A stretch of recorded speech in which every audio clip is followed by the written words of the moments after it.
is story time.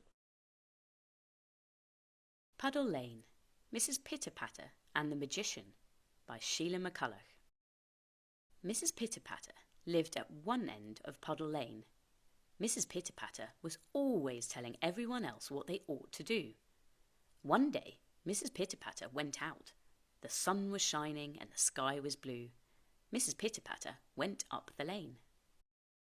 She saw Miss Baker making bread and told her that she ought to make a cake. Mrs. Pitter-Patter went on up the lane, and Miss Baker put the bread in the oven. She saw Mr. Puffle.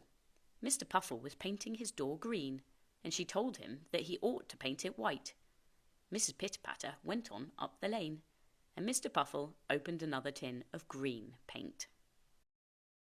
She saw Harry and Geeta. Harry and Geeta lived in Puddle Lane. They were playing with a ball. Mrs. Pitter-Patter told them that they ought to get a skipping rope instead.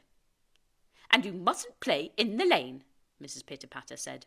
"You should play in the garden of the old house." Mrs. Pitter-Patter went on up the lane, and Harry threw the ball to Geeta. She saw Davy and Sarah. Davy and Sarah were skipping with a rope. Mrs. Pitter-Patter told them that they ought to play ball. "And you shouldn't play in the lane," she said. "You should play in the garden of the old house." Mrs. Pitter-Patter went on up the lane, and Davy and Sarah went on skipping. She saw Mr. Go-to-Bed sitting in the sunshine, and she told him that he ought to be in bed. Mrs. Pitter-Patter went on up the lane. Mr. Go-to-Bed shut his eyes and dozed as he sat in his chair in the sunshine. Mrs. Pitter-Patter came to the end of Puddle Lane. There was a very old house at the end of the lane, with gates leading into the garden. Mrs. Pitter-Patter stopped at the gates. She looked into the garden. She saw an old man sitting under a tree. He was fast asleep in a chair. Mrs. Pitter-Patter didn't know, but the old man was a magician. Mrs. Pitter-Patter opened the gate and went into the garden.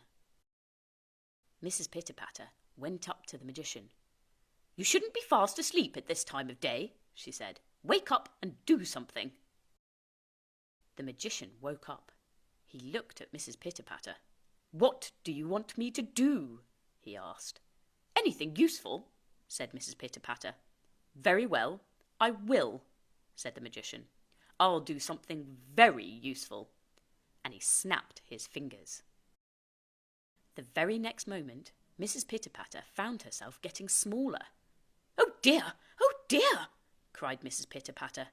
"You're turning into a giant!" "I'm not growing bigger, but you're growing smaller," said the magician.